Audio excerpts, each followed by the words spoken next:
क्या आपको भी कभी लगा है कि CSS या UPSC दुनिया का सबसे ज़्यादा डायबॉलिकल और ब्रूटल एग्ज़ाम है? तो ऐसा नहीं है, बल्कि दुनिया में कई ऐसे ममालिक मौजूद हैं जहां पर सिविल सर्विसेज एग्ज़ाम CSS और UPSC से काफ़ी मुश्किल होते हैं। तो आज हम एनालाइज़ करेंगे दुनिया के 5 सबसे पावरफुल ममालिक के सिविल सर्विसेज एग्ज़ाम, जहां आप सिर्फ एक पासिंग मार्क्स नहीं ले रहे होते बल्कि एक सल्तनत को चलाने का पासपोर्ट हासिल कर रहे होते हैं। फ्रांस का ग्रैंड साइलेंट ओरल या जापान की 10 घंटे की कॉग्निटिव टॉर्चर। आज हम डिकोड करेंगे दुनिया की सुपर पावर्स अपने रियल रूलर्स यानी ब्यूरोक्रेट्स को कैसे सिलेक्ट करती हैं। नंबर 5 पर है United Kingdom civil service fast track. UK का सिविल सर्विस एग्जाम किसी रवायती इम्तिहान जैसा लगता ही नहीं। ये ऐसा है जैसे आप किसी हांसो फॉर्च्यून कंपनी का CEO बनने के लिए असेसमेंट दे रहे हो। इसके लिए आपके पास कोई भी बैचलर्स डिग्री होना ज़रूरी है और वो डिग्री किसी भी डिसिप्लिन में हो सकती है। इसके लिए कोई एज लिमिट नहीं होती, चाहे आप 20 साल के हों तब भी आप एलिजिबल हैं अगर आपके पास बैचलर्स की डिग्री है, और चाहे आप 50 साल के हैं तब भी आप एलिजिबल हैं। कोई 10 घंटे के रवायती पेपर नहीं, आपको एक real time crisis simulation room में डाल दिया जाता है और आपसे मिसाल के तौर पर एक सिचुएशन दी जाती है, जैसे कि इंग्लैंड में सैलाब आ गया। 3 घंटे में मिनिस्टर को ब्रीफिंग देनी है और 50 मिलियन पाउंड का बजट भी अलीट करना है। पैनल कोने में बैठकर देखता है कि आप प्रेशर में टीम को कैसे लीड करते हैं और फैसले कैसे देते हैं।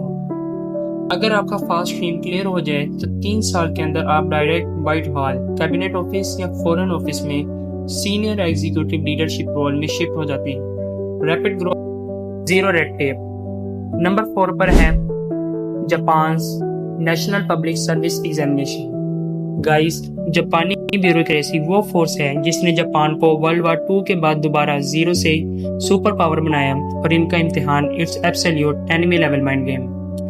इसके लिए तलबा को यूनिवर्सिटी का स्टूडेंट होना चाहिए या ग्रेजुएट्स हों, लेकिन यहाँ एज एलिजिबिलिटी के साथ साथ आपका पॉलिसी एनालिसिस इंजन देखा जाता है।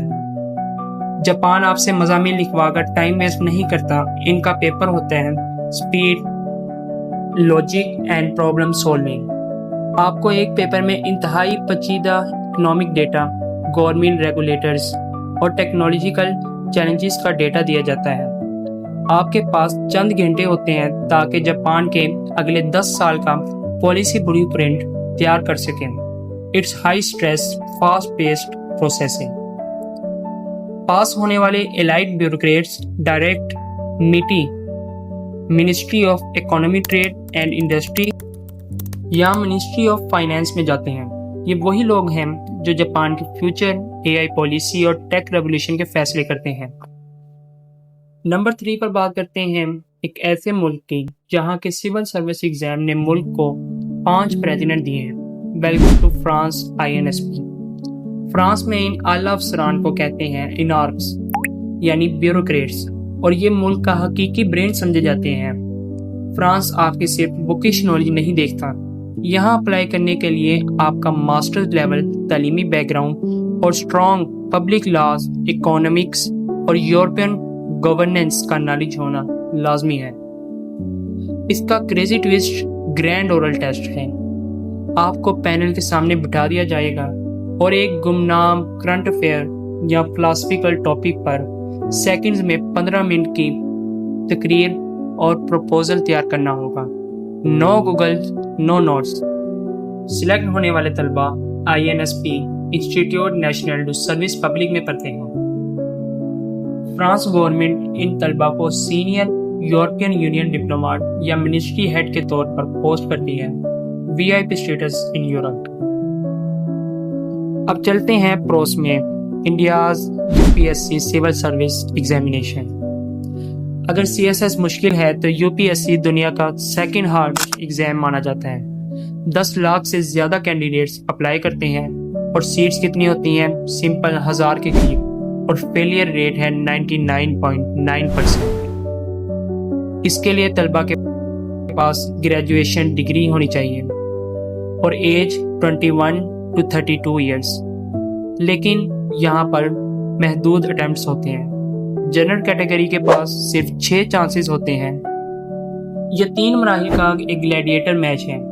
सबसे पहले आता है MCQs, जिसे प्रीलिम्स कहते हैं, जो इतना ट्रिकी है कि गूगल भी कंफ्यूज हो जाए, और आधी से ज़्यादा जो कैंडिडेट्स हैं वो प्रीलिम्स में ही नाकाम हो जाते हैं। नंबर 2 पर इसका मेंस आता है, जो कि बहुत ही एक सख्त और लंबे रिटन पेपर्स होते हैं, जिसमें एसेस शामिल होते हैं, करंट अफेयर्स पर आपको लिखना पड़ता है, और इसी तरह के काफ़ी लंबे और मुश्किल आपको सवाल दिए जाते हैं।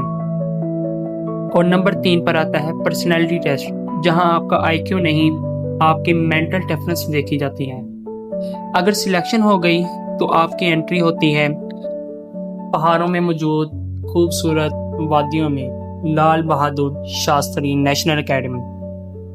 वहाँ की ट्रेनिंग के बाद आप IAS या IPS बनकर एक पूरे डिस्ट्रिक्ट के मालिक बन जाते हैं।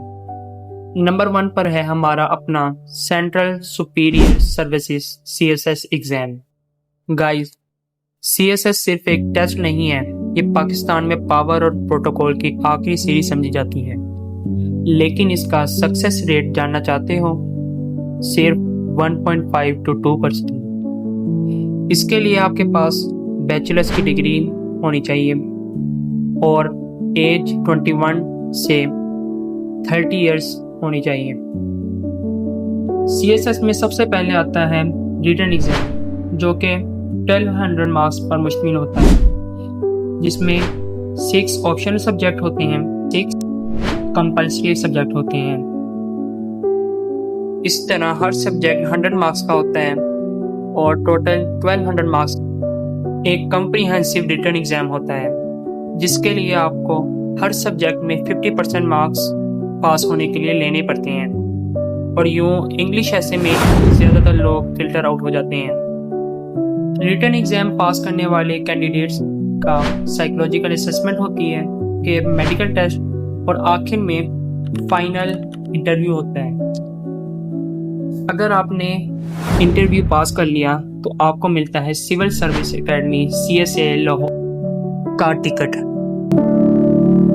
सिविल सर्विस एकेडमी से पास आउट कैंडिडेट पाकिस्तान के मुख्तलिफ डिपार्टमेंट में एज असिस्टेंट, डिप्लोमेट्स, कमिश्नर या पुलिस ऑफिसर बनते हैं। सो गाइज, ये थे दुनिया के 5 सबसे ज़्यादा extremely difficult and unique civil service exam. अगर आपको मौका मिले तो आप इनमें से कौन सा एग्ज़ाम क्रैक करना चाहेंगे, कमेंट करें।